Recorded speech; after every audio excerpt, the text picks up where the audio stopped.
बुद्ध आणि त्यांचा धम्म या ग्रंथाचे वाचन.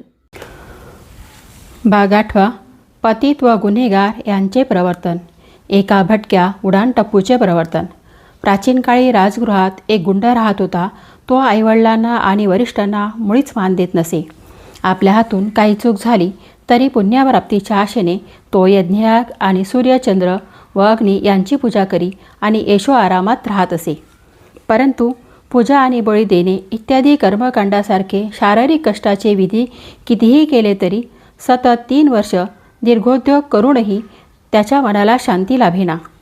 शेवटी श्रावस्तीला जाऊन तथागत बुद्धाकडे चौकशी करण्याचे त्याने ठरविले. तेथे पोचल्यावर बुद्धाचे तेजस्वी व्यक्तिमत्व पाहून त्याने तथागताच्या पायावर साष्टांग प्रणाम केला, लोटांगण घातले आणि आपल्याला किती आनंद झाला आहे हे सांगितले. नंतर तथागतांनी त्याला पशूंना बळी देण्यातील मूर्खपणा आणि ज्या विधींचा मनावर हृदयावर काहीही परिणाम होत नाही आणि ते ज्यांच्यासाठी करावयाचे त्यांच्याविषयी कसलाही आदरभाव किंवा कर्तव्यबुद्धी यांची जाणीव होत नाही, अशा विधीचा निरुपयोगीपणा समजावून सांगितला. आणि शेवटी तथागतांनी अशा काही तेजस्वी गाथा म्हटल्या की तथागतांच्या मुद्रेवरील तेजामुळे आजूबाजूच्या सर्व प्रदेशासह ते स्थान प्रकाशमान झाले. तेव्हा ग्रामस्थ आणि विशेषतः मुलाचे आईबाप तथागतांची पूजा करण्यासाठी तेथे आले. मुलांच्या मातापित्यांना पाहून आणि आपल्या मुलांच्याविषयी त्यांनी सांगितलेली हकीकत ऐकून बुद्धांनी स्मित केले आणि पुढील गाथा म्हटल्या. थोर पुरुष हा संपूर्णपणे निरीच्छ असतो. तो स्वतः स्वयंप्रकाशित असतो आणि तो प्रकाशातच राहतो. जर एखाद्या वेळी त्याच्यावर दुःखाचा आघात झाला तरी तो विचलित होत नाही. निर्भयपणे तो आपली बुद्धिमत्ता व्यक्त करतो. शहाणा मनुष्य भद्र ऐहिक व्यवहाराशी आपला संबंध ठेवीत नाही. संपत्ती, संतती, जमीन जुमला याची त्याला इच्छा नसते.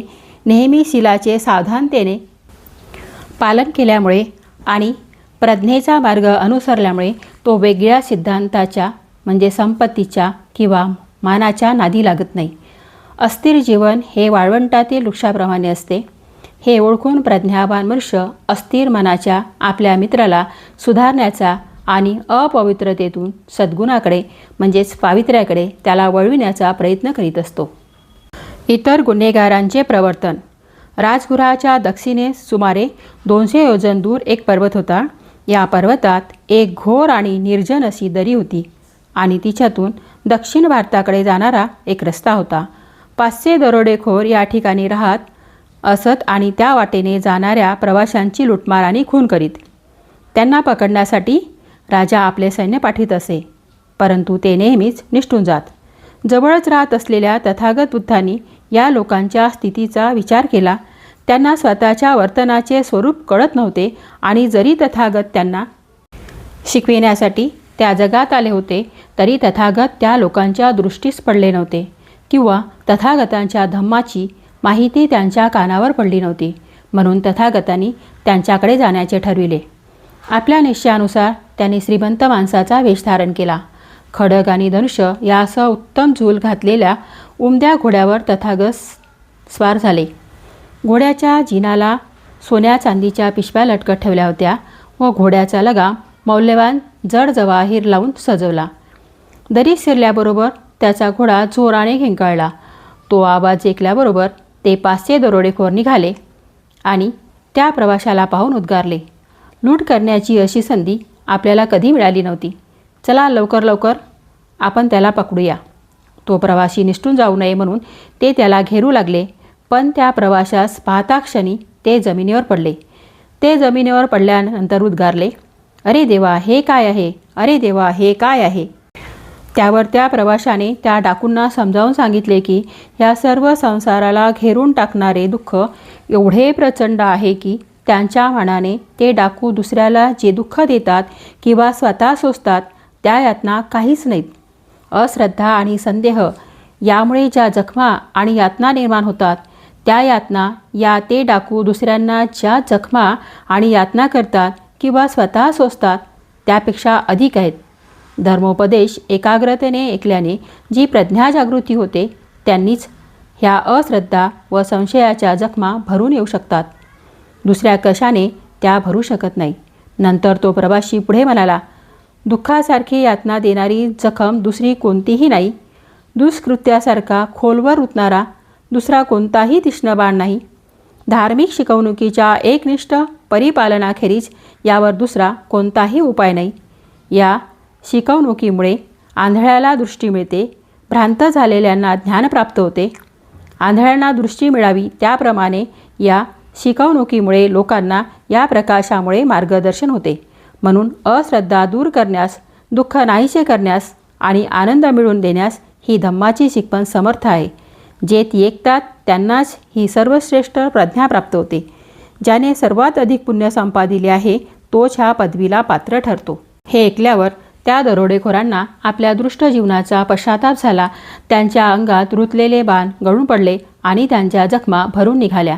नंतर ते तथागताचे शिष्य झाले आणि त्यांना स्वास्थ्य व शांती यांचा लाभ झाला. धर्मांतराची प्रवर्तन आंदोलनातील जोखीम. पूर्वी तथागत बुद्ध राजगृहापासून 500 योजन अंतरावर असलेल्या एका पर्वतमय प्रदेशात विहार करीत होते. त्या पर्वतमय प्रदेशात 122 लोकांची एक टोळी राहत होती. हे लोक शिकार करून मारलेल्या जनावराचे मांस खाऊन आपला उदरनिर्वाह करीत. तथागत बुद्ध त्या ठिकाणी जातात आणि त्या टोळीतील पुरुष मंडळी शिकारीला गेले असताना तेथे दिवसा घरी राहिलेल्या स्त्रियांना ते प्रवर्तित करून धम्मदेशना देतात. जो करुणावान आहे तो प्राण्यांची हत्या करीत नाही किंवा हत्या न करणे हा करुणावान माणसाचा धर्म होय. तो जीवनाचे रक्षण करण्यास नेहमी समर्थ असतो. धर्म अमर आहे. या धर्माचे पालन करणाऱ्यावर कधीही संकट कोसळणार नाही.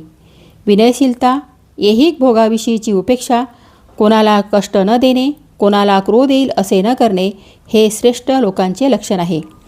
दुर्बलाविषयी करुणा, कणव. बुद्धांच्या शिकवणुकीनुसार शुद्ध जीवन किती आवश्यक आहे याची जाणीव आवश्यकते मिळाल्यावर थांबणे जन्ममरणाच्या फेऱ्यातून सुटण्याचे हे साधन आहे.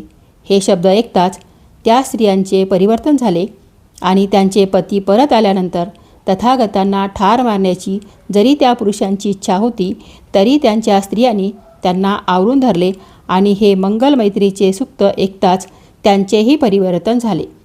आणि तथागतांनी पुढील उद्गार काढले, जो प्राणीमात्राशी मंगलमैत्री भावाने वागतो आणि त्यांच्याविषयी दयाशील असतो अशा माणसाला 11 गोष्टीचा लाभ होतो. त्याचे शरीर नेहमी निरोगी सुखी असते, त्याला शांत झोप येते आणि तो अभ्यासमग्न असतो. त्यावेळेसही त्याला एकाग्रता लाभते. त्याला वाईट स्वप्ने पडत नाहीत. दिव्य लोक त्याचे रक्षण करतात आणि माणसे त्याच्यावर प्रेम करतात. विषारी गोष्टीपासून त्याला त्रास होत नाही आणि युद्धातील हिंसेपासून त्याचा बचाव होतो. अग्नी व पाणी याचा उपसर्ग त्याला पोचत नाही. तो जिथे राहतो तिथे तिथे तो यशस्वी होतो आणि पुढे तो दिव्य लोकात जातो. हेच ते 11 लाभ होत. हा उपदेश ऐकल्यावर तथागतांनी त्या महिला आणि पुरुषांना संघात प्रवेश दिला आणि त्यामुळे त्यांना शांती लाभली.